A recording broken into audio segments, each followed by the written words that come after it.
All right, folks, it is the bubble time. That's right. I have a top 10 list of guys that I have a 50-50 shot of making the roster.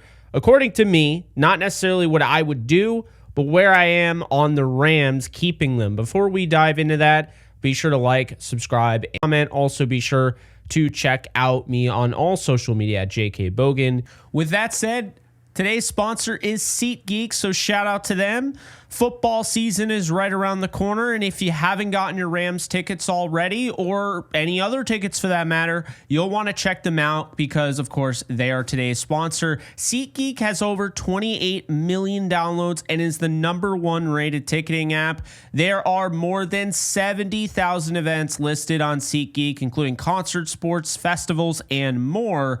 I have used SeatGeek in the past to score tickets to some rock shows. As you guys know, I love my rock music and will be doing so this fall. SeatGeek has your back with their rating system. Each ticket is rated on a scale of 1 to 10 to let you know if you're getting a good deal or to let you know if you're overpaying. So look for the green dots. Green means good, red means bad. Plus, every ticket you buy on SeatGeek is backed by their buyer guarantee. And you know, I came through for you guys. You knew I would. You can use the code Ellenbogen. That's just my last name. And if you don't know how to spell it, it's literally below this video. ELLENBOGEN for $20 off your tickets, your first purchase with promo code Ellenbogen. You can get $20 off at SeatGeek. So make sure you click the link in the description and download the app. Have the code automatically added to your account so you can use it later. And again, thank you SeatGeek for sponsoring today's video.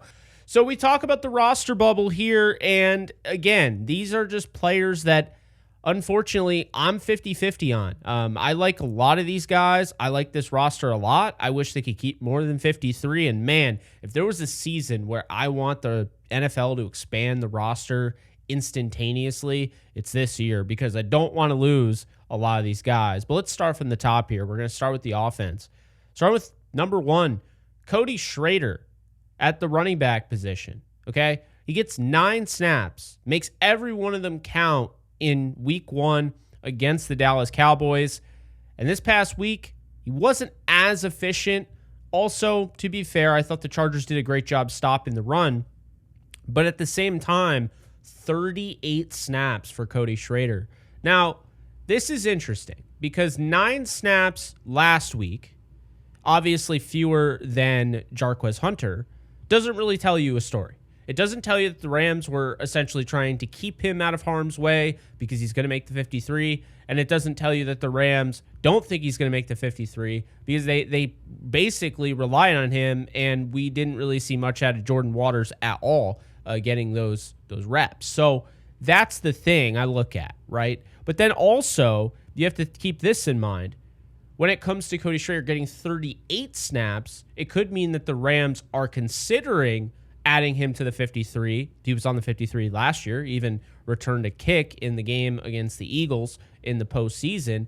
But if they're thinking about it, maybe they feel like they need more body of work, they could increase his reps. And sure enough, he had the exact amount of carries. Didn't do as well, but had the exact amount of carries as a Jarquez Hunter. So Cody Schrader, I'm 50-50 on. Going into this week, I had him on the 53. Right now, I don't. And it's not necessarily what Cody Schrader did or didn't do. It's more so how tough it is to make this roster.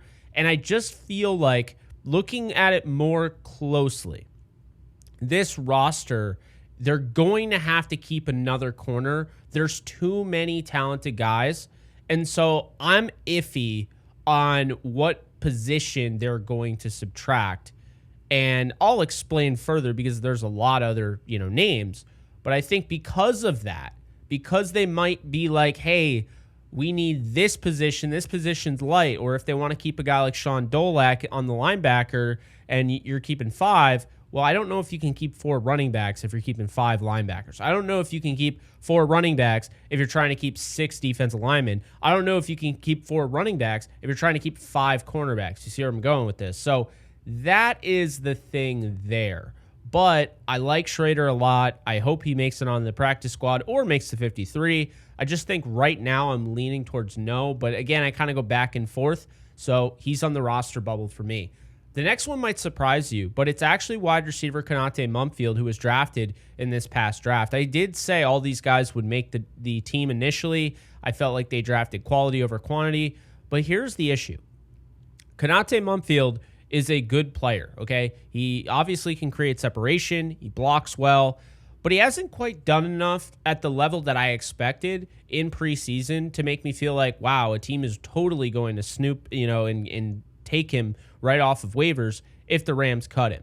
Konate Mumfield is talented, but at the same time hasn't stood out of a crop of wide receivers that, frankly, you don't think have as much talent, but you look and you're like, well, Xavier Smith. It feels like Xavier Smith has moved past Konate Mumfield on the depth chart. And then you have other guys as well. So obviously Brennan Presley with over 100 yards yesterday. What's the deal here? Well, Konate Mumfield ended up with 42 snaps in week 1 against the Cowboys, left because of an ankle, came back this week, and he only had 26, which is really interesting because that's the same amount of snaps that basically Xavier Smith had. So he could very well make the team. I'm leaning towards he doesn't. I'm leaning towards this being the surprise cut, and not saying that I'm leaning towards a 0% chance he makes the team. It's more so like 51-49 leaning towards, he might not make the team.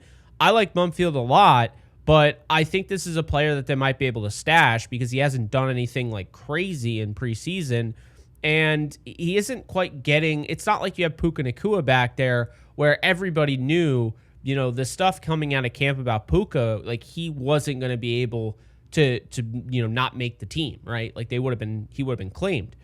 Konate isn't having that quite of a preseason. So for that reason, I'm kind of 50-50 on him. I wouldn't be surprised if they kept him at all, and I honestly hope they do. I like him a lot, and I think he has a big body of work to build around, and I liked him at Pittsburgh, but this is, again, I can't stress this enough. This is how tough it is to make this roster right now, so something to keep in mind. Offensive lineman at number 3, KT Leviston, okay? 41 snaps against the Cowboys, all at left tackle, and pretty much I think he started every single snap at left tackle, and then 51 snaps this past week, this week, rather, last night against the Chargers. Now, Leviston, to me, is on the borderline here. It really depends on how they look at this. I'm going to say this right now. I do think Willie Lampkin is going to be kept. It's kind of interesting because he did get banged up and left the game yesterday, and hopefully he's okay. But it just feels like he's too big right now. His name is too out there right now where they can't even, if they love this player, if they really believe in this player like it looks like they do, and anytime Sean McVay is talking about a third string offensive lineman, that's how you know. But if they really feel that way, his name's out there. He's getting picked up. KT Leviston, last year's draft pick, didn't have any run in preseason whatsoever. This is his first preseason. It feels more than likely they could keep a guy like this. Late round pick, I think they'd be able to keep him. So he's on the bubble. And then number 4 is Justin Dedek, who ends up going 48 snaps in week 1, 45 this week. So a little bit of a decrease. I mean, very, very small decrease in snaps. Good player. Leviston is going to be a guy that can play 4 out of the 5 positions, but we've really only seen him at tackle so far in preseason. Dedek is a guy that can play 3 of the 5 interior, has gotten snaps at center, has gotten snaps at both guard spots. I like Dedek a lot, and he played on the roster last year, actually played some decent amount and looked good. So I think this is somebody that has a chance to make the roster, but as far as I'm concerned, I'm leaning towards no because I think they will take Willie Lampkin over both he and KT if it comes down to it. So those are 4 so far. Number 5, man, I had him off the roster, and now I'm leaning towards he's going to make the roster. Desjuan Johnson had 30 snaps in week 1, had 30 snaps in week 2. The difference is he had 6 pressures in week 2 and was absolutely dominant. You could make a legitimate argument. Desjuan Johnson looked like the best player on the field for the Rams. That includes everybody. That includes Stetson Bennett. He looked like a man amongst boys. But here's the deal. if the Rams aren't thinking about keeping 6 defensive linemen, it doesn't matter. He's not going to make the team. Tyler Davis is not playing. Ty Hamilton was a 4th-round pick or 5th-round pick. Like, they're not going to keep him if they're keeping only 5. So it begs the question, are they going to keep 6? And I'm starting to believe they are. And that's why I had Cody Schrader and leaned toward Cody Schrader missing the roster. But then, of course, number 6 is Larry Murchison. And this is where it gets interesting because I initially felt like Larry Murchison was more likely to be kept. They went out and they signed him. Good veteran presence. Although it does feel like, because he's not like this young player, like Desjuan Johnson, he'd get claimed, I think. Larry Murchison, I don't know if he would. And so the Rams would be able to add him back onto the practice squad. And, who's to say that they can't just add him to the active roster when they want to? But you got to get through this stage of it. It's a stock game. And a lot of these guys, when they show out in preseason, their stock is up. You're more than likely going to lose guys like that than a veteran that's been around the block. So for that reason, I'm leaning towards Desjuan Johnson, and Larry Murchison's kind of teetering off the 50-50. But still, he's going to make my list of essentially the bubbles. So that's number 6. Number 7 is Sean Dolak. I hate this. I hate it. It should be a no-brainer. Think about this. I understand, you got to think about the 53 and the here and now, and I get that. Played 48 snaps, against the Cowboys. Played 37 last night, including being the green dot, which he wasn't in week 1. So that's a big thing. Here's the deal, okay? Sean Dolak might not be able to help this team a ton this year because there's so many guys in his way. Troy Reeder, the Rams clearly are going to keep because he hasn't practiced at all. He has practiced. He hasn't been in the preseason. But the thing about Dolak, guys, is I don't care. You have to think it's tough. And this is why I don't love the roster size as it is. But you have to think about it like this, okay? Sean Dolak is going to be a guy that has a chance, just like Omar Spates, just like Corey Littleton, just like any of those UDFAs, Christian Roseboom, right? He's going to be a guy that you want to keep around for a long time. He could emerge into a star. I mean, I had a 3rd-round grade on him, okay? Chris Paul Jr., 29th overall player in the draft for me. So I love them both. But I just think if you get too caught up in the numbers game, and honestly, this is why I would just cut Troy Reeder, and then I would sign Troy Reeder to the practice squad on the veteran minimum because that's what he is. He's a veteran minimum player. They signed him to the veteran minimum. I'd sign him to the practice squad because no one's going to be able to get him, right? Sean Dolak is a young player who went undrafted and is balling out in preseason and is wearing the green dot and is getting those quotes from guys like a Chris Shula and a Greg Williams about his work ethic and, how he already knows the defense. These aren't likely guys that you can just cut and have them come back onto your practice squad. Dolak is going to have a market. So I understand if you're going to keep Troy Reeder, which I don't necessarily agree with, keeping him over Sean Dolak. I understand you're trying to win a Super Bowl. You have to have the best 53. I get that. I also do believe Sean Dolak is one of the best 53.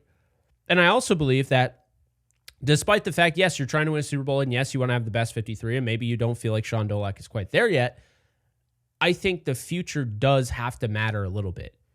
Nate Landman, very well, and it does seem like he could have a Zach Bond type of season. Maybe not on the level of Zach Bond, but the things that we're hearing about him, 1-year deal, he could very well blow up, and then he's priced out of your range. The Rams don't normally pay linebackers. There you go, right?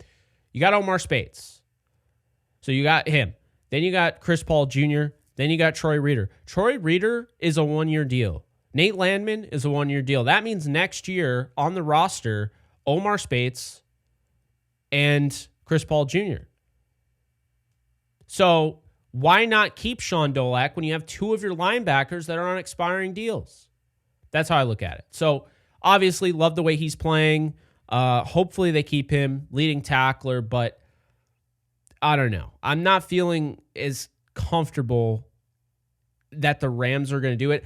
I'm going to say he probably does make my 53, because part of me is just like, there's no way they're going to see this type of guy and cut him and think that he could come back. So there's that. So yes, Sean Dolek, and number 7, I have him on the bubble 50-50, but I'm leaning they're going to keep him because he's too good not to. So yeah.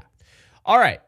Number 8, Brennan Jackson, the outside linebacker out of Washington State. They drafted last year, didn't really get an opportunity, dealt with injury. Well, this year he is getting an opportunity. And I've pushed back against the criticism against him because the first game, people were like, yeah, he didn't do anything as a pass rusher, right? And so, I said, well, he's a really good run defender. Had 31 snaps against the Cowboys, had 42 last night. He also had 2 sacks. Now, I'm not saying he was as dominant as Desjuan Johnson as far as the pressure game, but he finished. He finished plays. He was ferocious. And I think that level of urgency, which, by the way, was a team-high 42 snaps, that level of urgency could lead him onto this roster. I'm not quite ready to say he's a guarantee, but I am leaning towards Brennan Jackson over Nick Hampton. Nick Hampton's not on my bubble. I don't think he makes the team. But Brennan Jackson, I do basically think he makes the team. He is on my bubble list, though, because I kind of go back and forth. But I think I'll put him on the 53 when I come out with that. And then number 9 is AJ Green III. And he is so fun to watch, guys. And I have said this ad nauseum on this channel. I'm going to say it again. Last year, I talked to some people, who are around the Rams and whatnot, and they told me to look out for AJ Green in camp. And the reason being is they picked him up, right? A lot of people didn't talk about him. He never got elevated to the 53, was just kind of on the practice squad the whole year.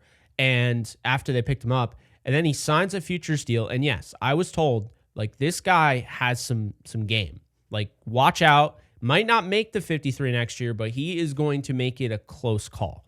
And Green is a player that you just already see. He's got this sense of urgency. He's got this physicality, and he's got really good timing. And so you watch him, he's able to attach to the hip pocket, really disruptive. Another bunch of pass breakups. I think he has 3 or 4 on the year now. I think it was back-to-back games with 2 pass breakups. Green looks really good. He looked good in the joint practice against the Saints.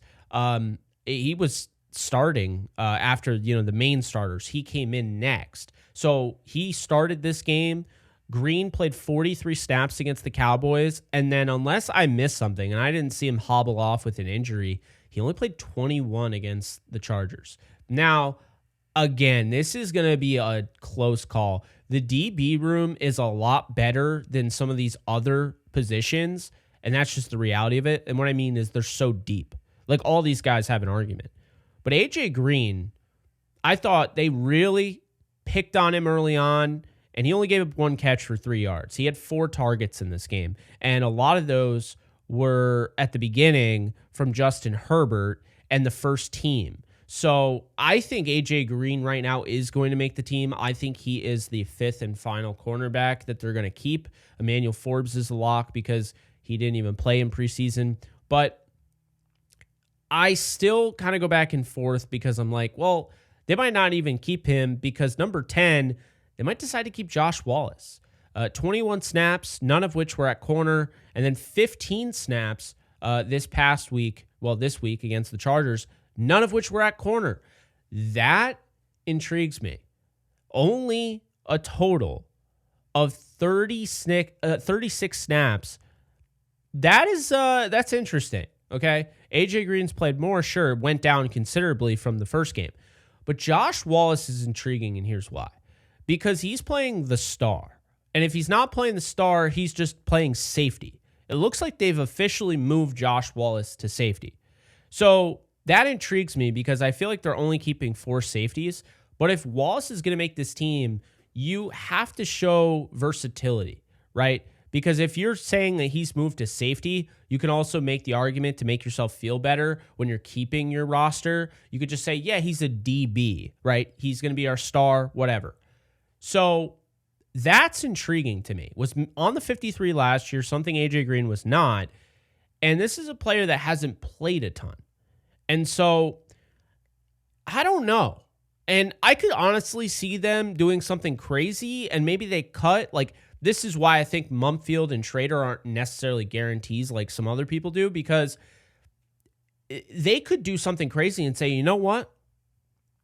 We know we have a lot of talent in that DB room. We don't want to lose an AJ Green and Josh Wallace. We're willing to take a risk on losing some of the offensive linemen like a KT, because we don't believe that we will. Somebody like Justin Diedick. We're willing to take a risk on Sean Dolak. We're not willing to take a risk on a defensive back room that people are starting to take notice on. And I could see that.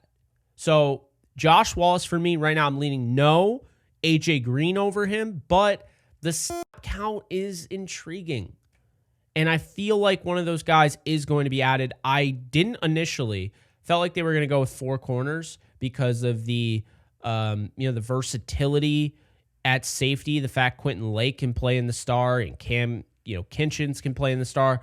But now I'm starting to feel like, nope, they're going to go with 5. And I think it'll be AJ Green. But again, I kind of go back and forth on. And Josh Wallace, I'm leaning no, but he makes the 10th and final player on this list on the bubble. So to wrap it up, Cody Schrader, Konate Mumfield, KT Leviston, Justin Diedick, Desjuan Johnson, Laryl Murchison, Sean Dolak, Brendan Jackson, AJ Green, and Josh Wallace. And the last thing I want to say is this, okay? Guys get a lot of snaps for multiple reasons. Sometimes the Rams want to see more and test them. And that's what I think for, somebody like Brendan Jackson, right? That's what I think for somebody like, Cody Schrader. But sometimes they know a player isn't making the cut and wants to give them a shot at more tape for other teams. I understand how that sounds. Is that thinking about the Rams first? No. But this is an organization that goes out of their way to put, for instance, coaches that are constantly getting plucked. They go out of their way to put coaches in the limelight. Like last night, Nate Scheelhaas, who they almost lost this offseason. Nate Scheelhaas called last night's game as an offensive coordinator. And Aubrey Pleasant was the head coach. So much so, McVay, we didn't even really see McVay. We just saw Aubrey. Aubrey answered the questions at the podium. Aubrey was the de facto head coach yesterday. That's Sean McVay putting these guys in position. Is it the best for the team?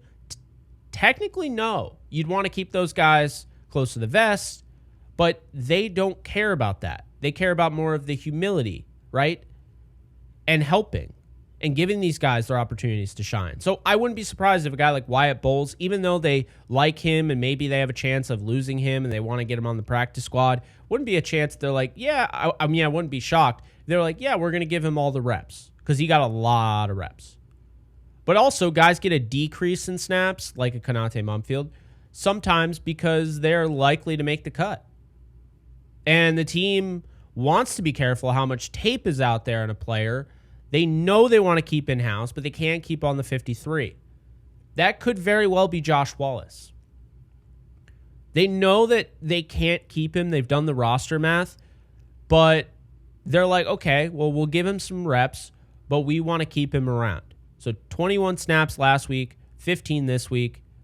But it could also be 21 snaps last week, 15 this week because he's going to make the team. That's the thing. It's hard to know. Teams use this differently. Also, the Rams are different. They don't just play their backups. They played their third stringers for the most part. I didn't see Jordan Whittington in this game. I didn't see Tyler Davis in this game. They don't play their backups. Jimmy Garoppolo wasn't playing.